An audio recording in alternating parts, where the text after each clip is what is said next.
Today is the 6th day of December 2014, and I'm delighted to have Vasanti with us again.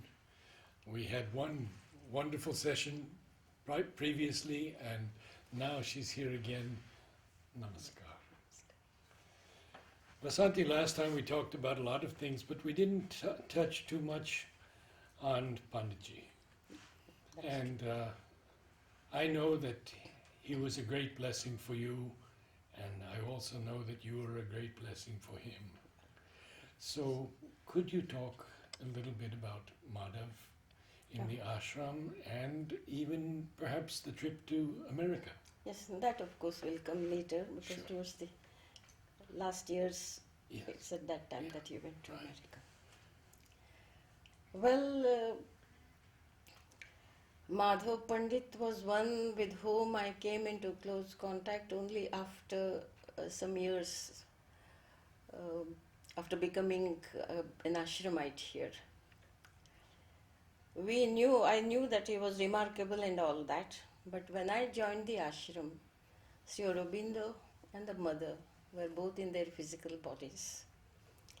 And when those Himalayan peaks were there, we had no eyes for anyone else.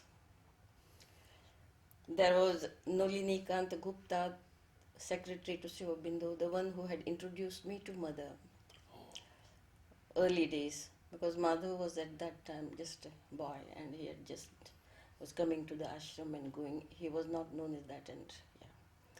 So my attention was mostly after Mother, because Sri Aurobindo, of course, we could see only 4 times a year.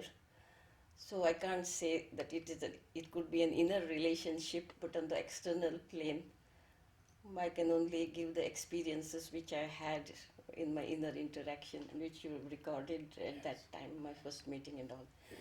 But Mother was someone who guided us every day, and we went to her. She allowed us to come to her to guide us about 4 or 5 times a day, from morning to night. Because she was working on us, you see.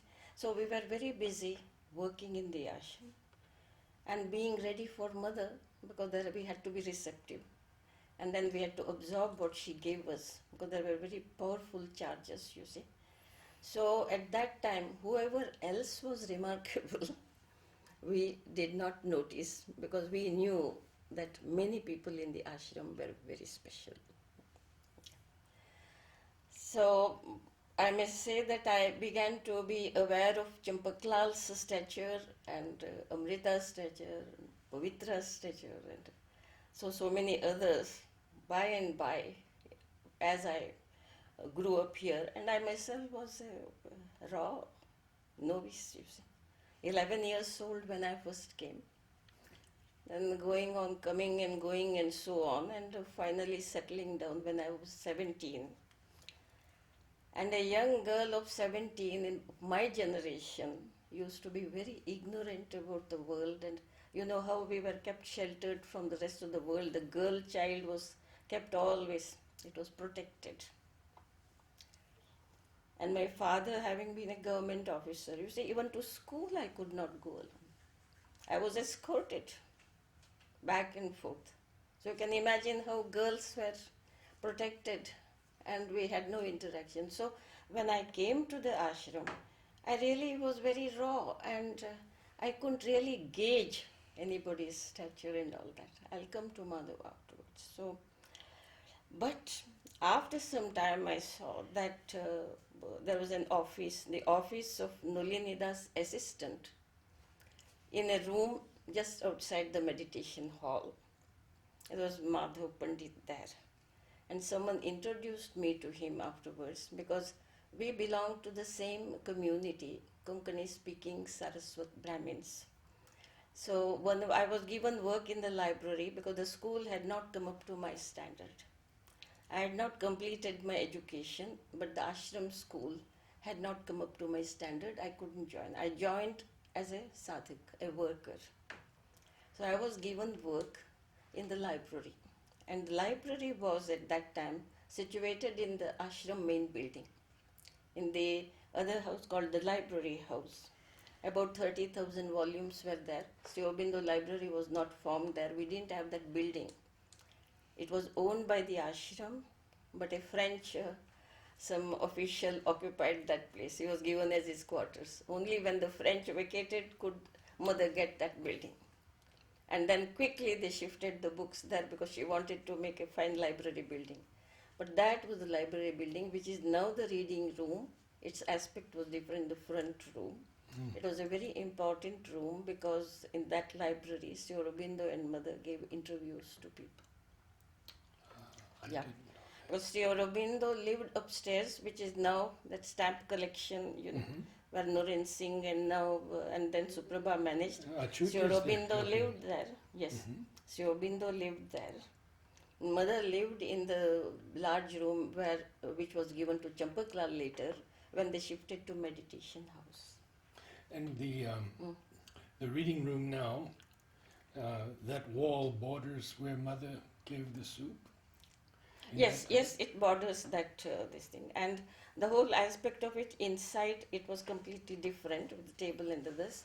The reception service was the French section of the library, and in the hall, which is the now reception service hall, that is where mother gave soup to, at different times. And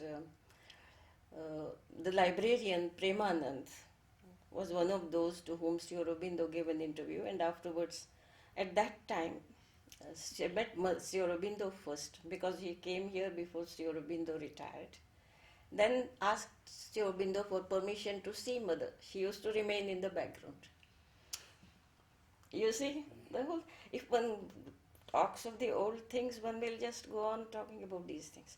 So that is, but by the time I joined, Sri Aurobindo and mother had already shifted to the meditation house.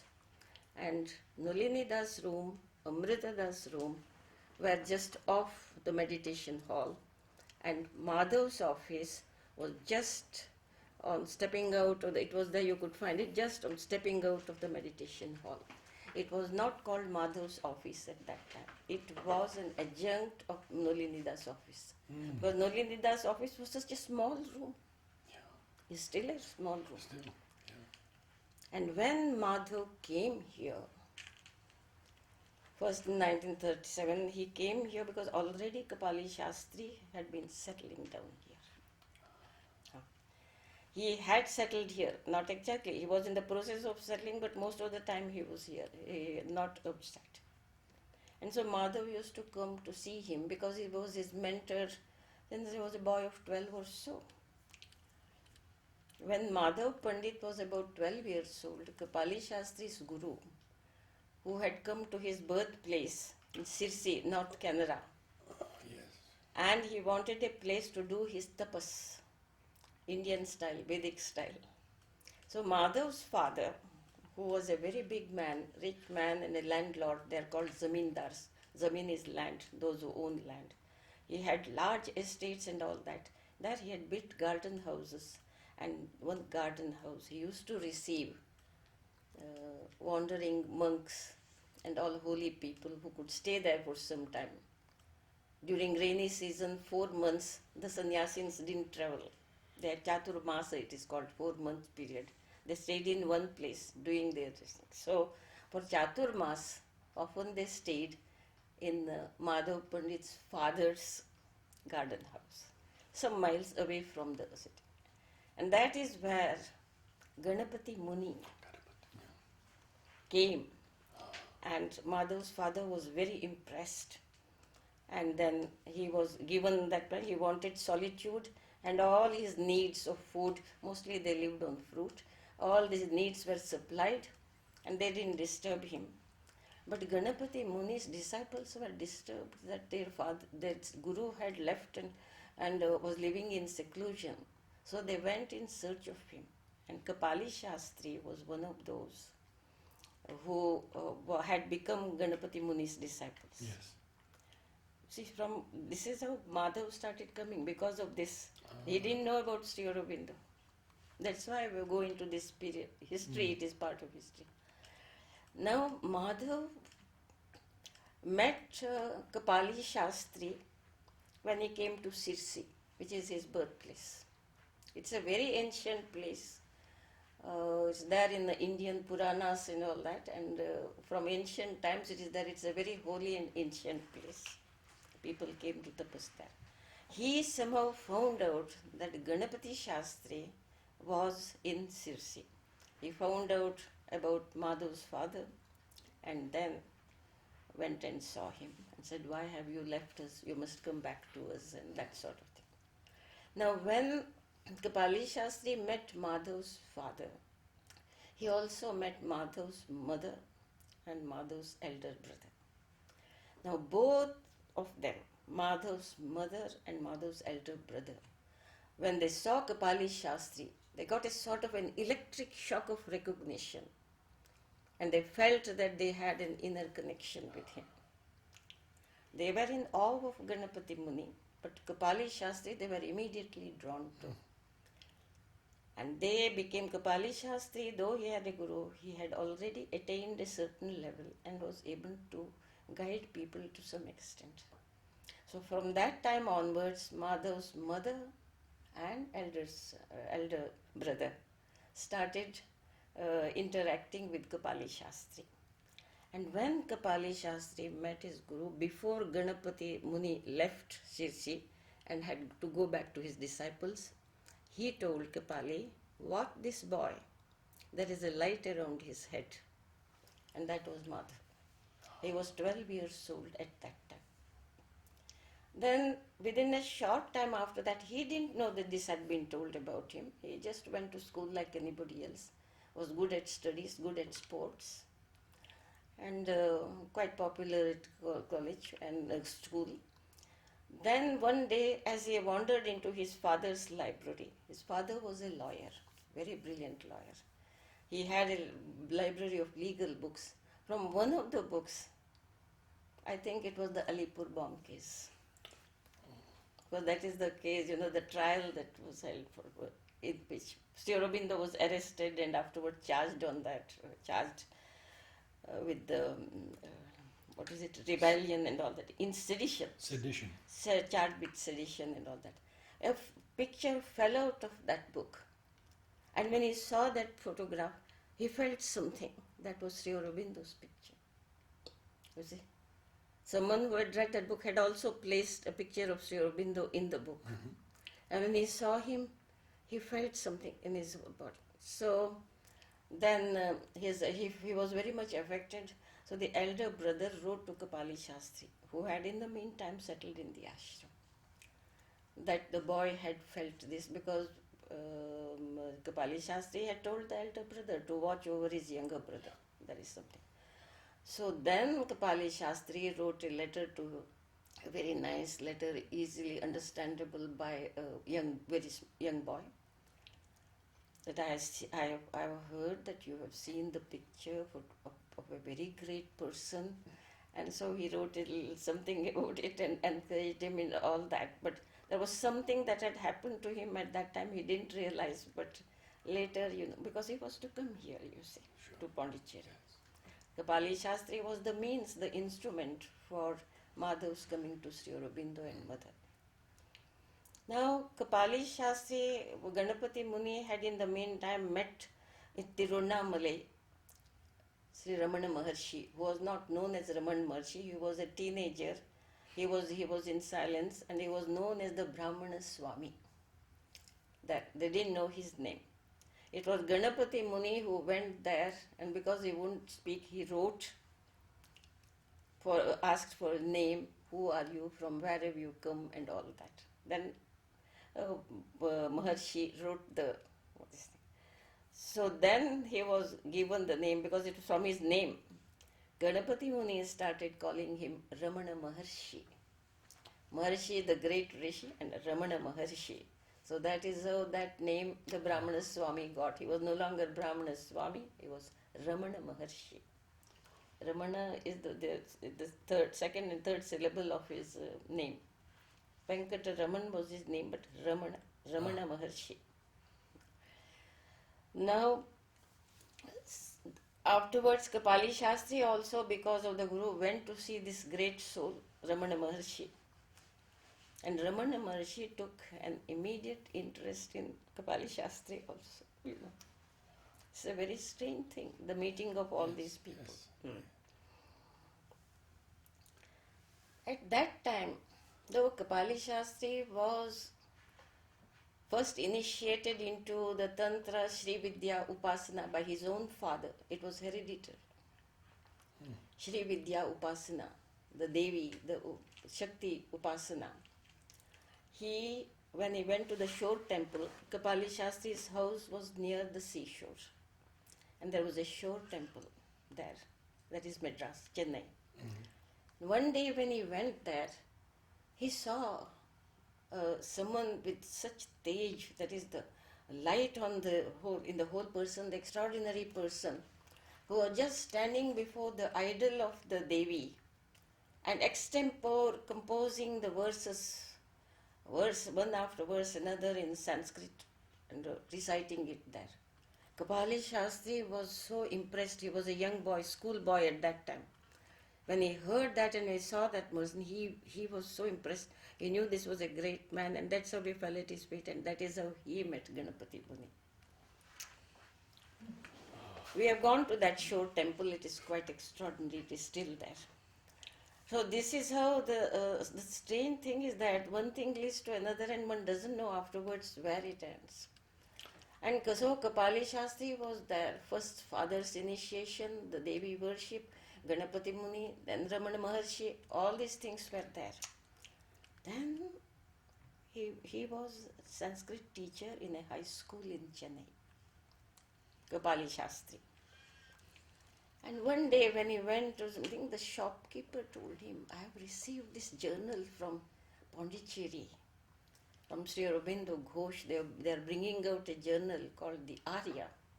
Of course, I don't understand anything about it, but he is a great man, very spiritual man. Perhaps you will understand it. And he gave him the issues. On reading it, he was struck dumb, because what Ganapati Muni felt about the Veda and what he himself felt about the Veda, Sri Aurobindo had felt and explained beautifully the secret of the Veda. And there was Gita and others, but about the Vedic studies, it was really remarkable. He said, so what we have been feeling is true, though it was not, supported by the older interpreters. Yes. So he really wanted to, and also he was interested in Sri Aurobindo as a freedom fighter. Kapali Shastri was a fiery patriot, and his friend was Subramanya Bharati, who had accepted Sri Aurobindo as his guru, and he also was in exile from Chennai to escape, to evade British arrest by the British, and he was in Pondicherry. So immediately Kapali Shastri contacted Bharati. Can I meet Sri Aurobindo? Because I hear you are close to him. So Bharati said, we must wait for a proper opportunity, because he doesn't see many people, but we will find some way. In the meantime, there was a small literary club here. There were some literary men, poets, and all been assembled here. All of them freedom fighters and exiles from British India. So they had a literary club, and they organized a function where they called a guest speaker, and the guest speaker they called from Chennai, that is Kapali Shastri. He accepted it with alacrity, because he felt, now I'll be able to meet Sri Aurobindo. Because at that time you have to get visa and all these things, even to come from Chennai to Pondicherry. So he managed to get the visa and all that from French, and he came to Pondicherry. The very day he arrived, he went immediately to Bharati's house. And as he was waiting, Bharati was chanting something, and Kapali Shastri was struck dumb, because the Vedic influence was there in that Tamil poetry, Later, Bharati told him that it was because of his contact with Sri Aurobindo that he had a new vision, new understanding of the Veda, and so he had, just as Sri Aurobindo wrote hymns to the mystic fire, interpretation to those, Bharati has a collection of poetry based on those things, but original poetry, very beautiful poetry, which are all these Agni songs In Tamil. in Tamil. Yes. At that time, Sri Aurobindo said to people, because Bharati used to come like that, he is a great man who will be, whose greatness will be recognized in course of time, and it is true. He has become the national poet of Tamil Nadu. Extraordinary inspiration in those songs, Agni songs, and very mellifluous.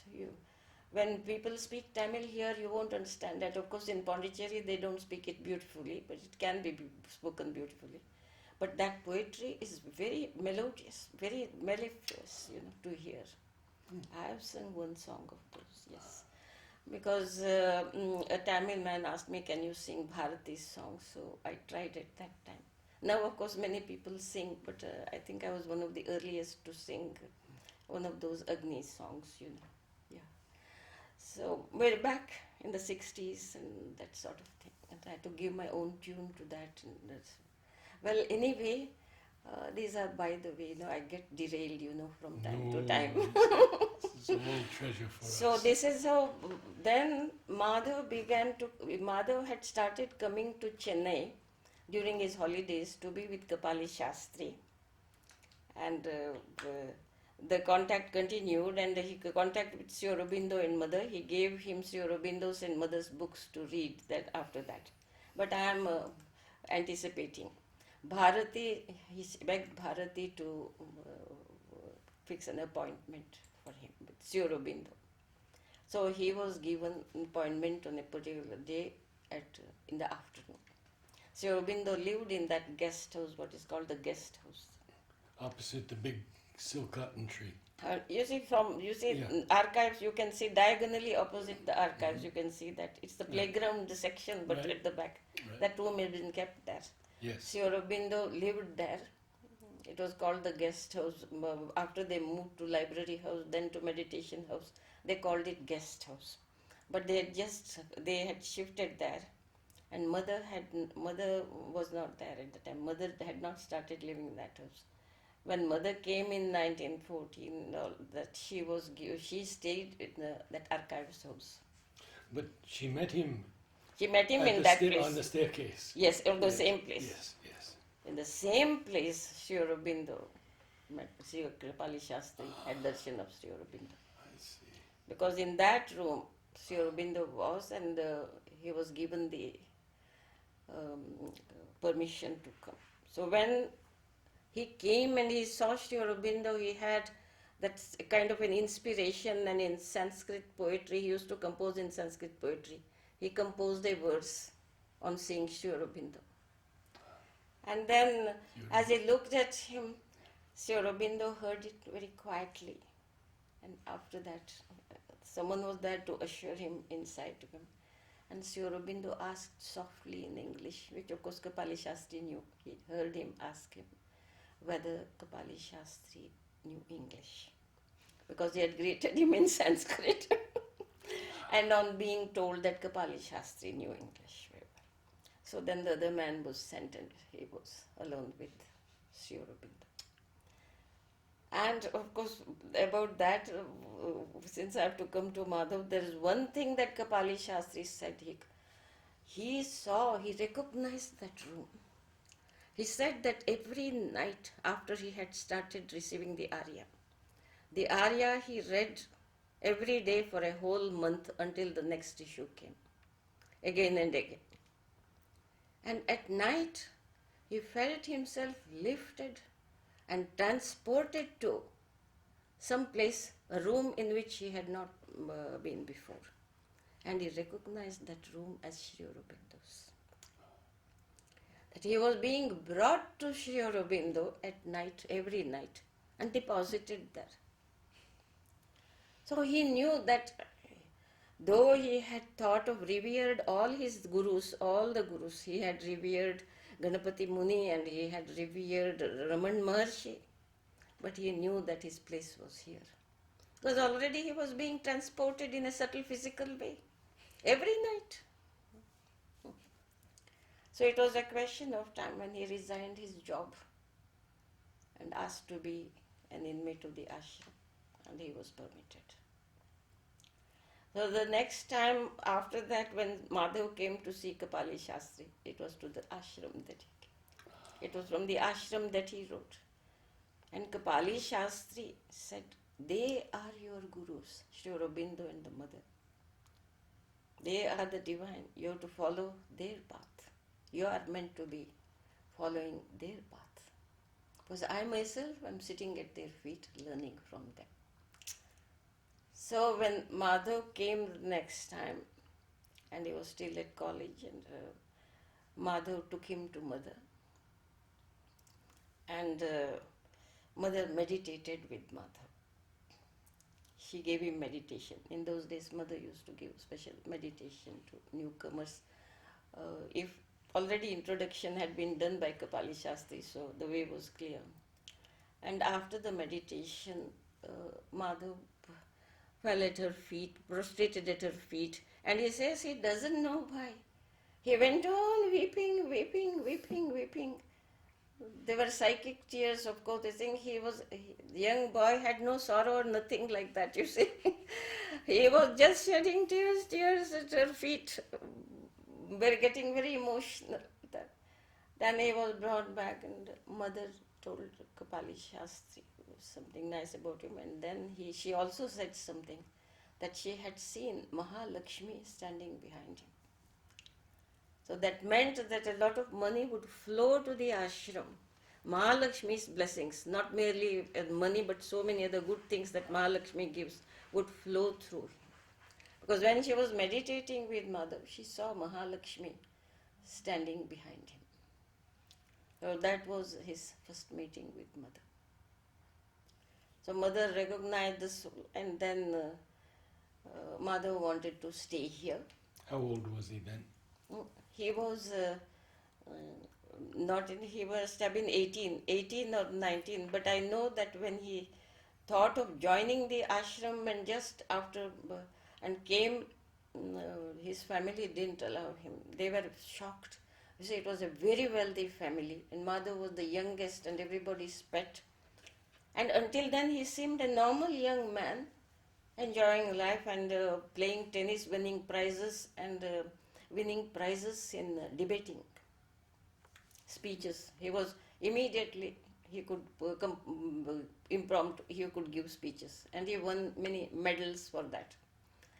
And they felt, a young man like that, and he also used to do exercise and all that, so he was well built. Then suddenly he says, I'm going to stay there. People associated only at least late middle age and old age with ashrams and other things no one would renounce earlier.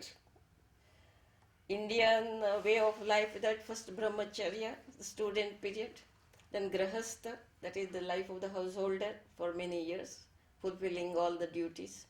Then vanaprastha, withdrawal partly into retreats and all that. Finally, sannyas, renunciation. These 4 stages all the people passed through. That is how they. So at first stage itself, after student stage, to skip the 2 stages and go to the last stage, they felt it may not be wise for him. So they said, no, you are too young now. So when he finished his BA, he was graduation in the college, BA, Bachelor of Arts. He was in his 19th year. They said, no, you must be at least 21, his elder brother said. And he was used to obeying his elder brother because his elder brother, were very loving, generous, and completely. By this time, Madhav's father had passed away. And Madhav's mother and sister also came and joined the ashram before Madhav did. Yes, yeah.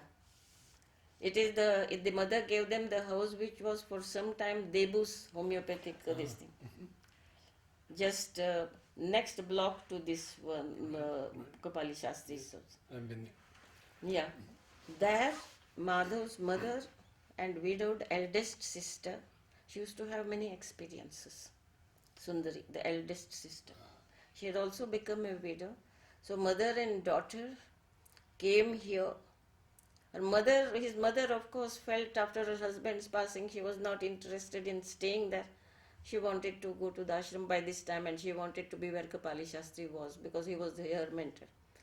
So they came and settled down in the house that is next to that Hindocha, this thing, the next block.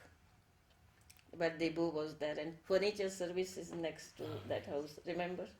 I knew his mother, of course. His mother, you had seen him. His eldest sister you saw. Very dark and plump and all that. Sister. Ah. Eldest sister, Madhav being the youngest. And Madhav's mother was married very early. So the childbearing years were long. No family planning. Huh?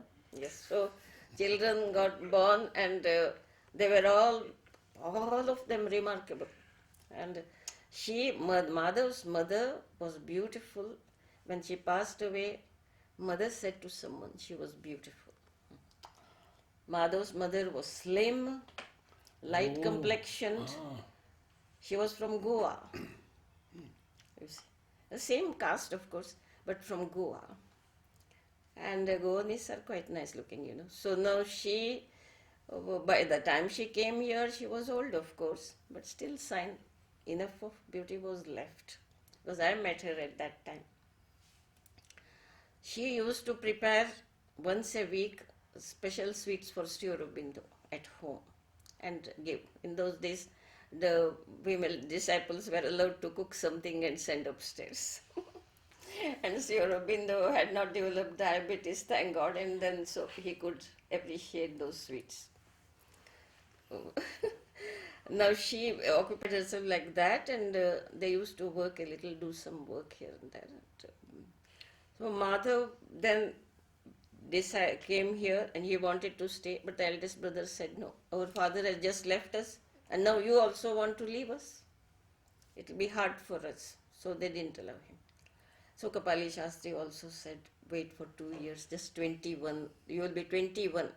Then he told him, we can give you a share of your property which you can offer to the ashram. The complete share they wouldn't give. They felt if this young man gets tired of ashram life and comes back. So he said, at 21, you can go. So what to do for 2 years? So he started learning commerce. That took he got BCom, Bachelor of Commerce. That's why afterwards all the business, the publication and all that, he could handle money and various things he learned at that time. I see. Yeah. Naturally, someone who was to bring Mahalakshmi had to learn these things. So 2 years BCom he did. He appeared for the examination, sat in the train, and came to Pondicherry. We didn't go wait for the results. Of course, they knew he would pass. He was a first-class student. Then he came, and in that little train to Pondicherry.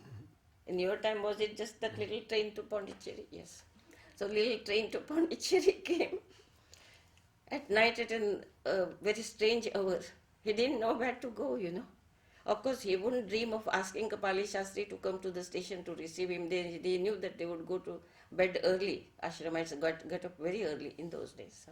No activities at night. So he sat at the station for a while. Then he thought, no, let me at least find the place. So he came walking. He came to ashram area. He knew the number of Kapali Shastri's house. So he came up to the door and saw the door, but didn't dare to knock on the door and wake him and some other sadhaks there, you know. Other sadhaks were there in the house. He went to the railway station and spent that in the waiting room all night. Then early in the morning he came, and then had his wash and all that. And then mother asked him, when he went to mother, at the morning pranam was there, where would you like to live? With your mother and sister or with Kapali? Yeah. And he chose Kapali. So his mother and sister and a niece of Kapali, who had also joined the ashram, they stayed in that house, but it had upstairs and downstairs both. There was room enough for him, but he chose to stay with Kapali. And mother agreed. She said, yes, I just wanted to see what you will choose. She said to him, well, Then she had to get a room vacated because the librarian Premanand, who was my first boss, I told you about him when I went. He was given a room in the guest house. So he couldn't complain. That was where Sri Aurobindo had lived before. And that room was vacated for Madhav, next room next to Kapali's, and that's where he lived all his ashram life. The same house, same room. The room which they use as a prayer room, that small room was Kapali's room. Oh. But they shared that hall, that dining room, they shared the veranda. In those days they shared. So Premanand was, you remember I had said Premanand was one of those who had been directly accepted by Sri Aurobindo himself. Yes. So he went to that house where there were some others who were close to Mother upstairs, and among them Satyendra Thakur. You must have heard his name, Satyendra, who was Sri Aurobindo's personal attendant also, one of the attendants. Yes. So Premanand was quite happy there, and Madhav was shifted here. And that is how Madhav started his ashram life. The next big, then where was he to work? Because everyone had to work in the community.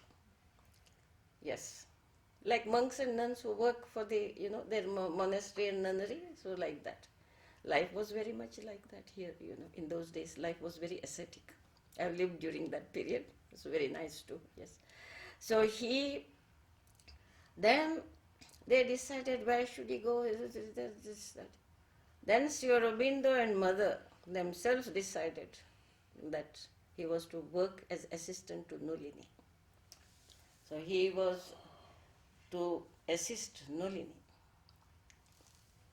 So he went to Nolini. There was no office room. The one that is his office room now, that someone lived, maybe Dureswami. Maybe Dureswami. About that I couldn't say, but most probably Dureswami. So do you know which was Madhav's little office? There was that, mother's couch there where her body, after Yes. her... Yes. From that place, there is a little door opening into a tiny room below the staircase. With the roof like that, You know the rooms below staircases, how they are. Low on the roof on one side and the high roof on the other side. That was the room given to him. Place only for a tiny table, place for a narrow chair, and nothing else. A mat or something, yes. He sat there doing his work. When it was more, he sat on the mat and did the work. Then he sat in the chair and then that little table. Whereas Nolini would sit in those days, no phones and only some telegrams. So many letters came. I have seen Nolini sitting like that in a chair like this, which was slightly swiveled. Baskets, one basket of letters here, another basket of letters here, another basket of letters here. 3 baskets full of correspondence. Yes. How many letters? Hundreds of letters. So from there, he chose some of the letters for Madhav to deal with, which he could deal with, a new person. So he told him what to write orally. Write a few lines like this. Nolini was very brief always. He gave him the letters. One basket was given to Madhav. So he dealt with that basket. The other baskets were there. Some others had to be taken to Sri Aurobindo. Some other letters had to be taken to Mother. The others, the Bengali letters, Nolini answered himself after consulting Sri Aurobindo. Each letter was taken seriously by our gurus. Because they didn't want to be called gurus. Do you know this is the only ashram where Guru Purnima is not celebrated? In every ashram in India, Guru Purnima is a great day. Worship is made. Sri Aurobindo and Mother, the Pada Puja, they never permitted. Pada Puja and the waving of lights and all, it is done to all the gurus. They didn't. It was not done to them. Yes. In the beginning, he didn't want to. He jokes about Sri Aurobindo in one of the letters about Guru Giri and all that. But finally, he had to be the guru. And Dilip and Nirod both called him Guru. So of course, Nirod asked him, sir. Used to say, sir. But still, Guru, he would say, you are a great Guru, sometimes jokingly. And so, no, I've got that. So, what was I coming to? Yes, so many were done. So, it was the same thing. Sri Aurobindo was referred to as Sri Aurobindo, which in no ashram would be there. No guru would be just Raman Maharshi. The disciples didn't say the Raman Maharshi is there. Raman Maharshi is there. No, only the mother. Well, she was the mother. Sri Aurobindo admitted the mother. The earliest people used to call her Meera. But by the time Madhav joined and the ashram was formed, Sri Aurobindo had gone into seclusion. She was the mother, and she was addressed only as the mother. So Sri Aurobindo and the mothers, the whole thing was different. But every day, mother gave a meditation to all the disciples in the evening. And once during the day, pranam. Each one could go to her separately. And the balcony darshan was there at 6 o'clock. So interaction, going to mother twice a day, and then early morning balcony darshan, it was there. Now Kapali Shastri used to walk on the terrace of his house, because from there he could see mother walking on the terrace, because before that new room was built. I wanted you to talk about that. Yes. He used to walk there because as he walked, he used to see mother, and it's a pillar of light, and that pillar of light moving when she walked up and down on the terrace. And he felt he should show it to Madhav also, so he took him to the terrace and showed him. He also saw the pillar of light moving. The mother's figure, but it was all pillar of light, white light. Today a man came to me and he asked if he could spend half an hour with me because he wanted to tell me that he had seen this column of white light and he didn't know it was mother, but he said it was so moving to him. It was just the column of white light, and there is a certain word for it and a description in the Vedic hymn. Now, of course, I can't recite it right now, it was so many years ago. And that to see that, they would walk on the terrace every day. So, they were full of mother, and Sri Aurobindo. Kapali Shastri wrote the Secret of the Veda, Sri Aurobindo's commentary. He translated into Sanskrit because he felt the Bhashya commentary has to be done in Sanskrit also, following the three acharyas. The three acharyas were called the three main paths, philosophical paths of the Indian philosophy. Advaita, that is Shankaracharya. Dvaita, Madhvacharya. Vishishtadvaita, that is Ramanujacharya. Of that, Vishishtadvaita comes closest to Sri Aurobindo's philosophy. Actually, many intellectuals, the intellectual Brahmins who were philosophers of Vishishtadvaita, turned to Sri Aurobindo at that time and wrote, when the Advent was started, they wrote the first articles, contributed articles to them, making the comparison between Sri Aurobindo's philosophy and Vishishtadvaita. Vishishtadvaita is modified monism. Advaita is pure monism. Yes. So, Vishishtadvaita, Varadachari and others, they were really very fine people of fine stature, you see. I have heard that sometimes someone who wrote research book here dismissing many of those things as adorations of disciples and things like that. But in those days, the Brahmins were so kattar, that is to say, so orthodox and so fixed in their things. They would not have accepted any philosophy which seemed foreign to them unless they had personally experienced the divinity of the Gurus. Each one of them was shown the divine forms of the mother. They saw that divine form, they got the grace, and then only they accepted me. Yes. Including Ganapati Muni. those various aspects of the mother. When Ganapati Mani came here to see mother, because Kapali Shastri was staying here, and every day mother was meditating with him, and then he saw her in a different form of the divine mother. So many forms, and he described them to Kapali Shastri. Without that, such a Vedic scholar, such an orthodox Brahmin, would not have accepted their divinity. So they were not just adoring disciples, they were themselves gurus. So this type of research has not been done by that person, and you know whom I mean, yes. So, well, I remember the story of when he came to the ashram gate, Ganapati Muni, yes, and they said, "Who is this boy?" And they didn't want to let him in. And mother heard him chanting her name. yes. No, there was inner connection between these people because that was the time of the great awakening and the great synthesis of the various philosophies in the integral philosophy and the integral yoga, you see.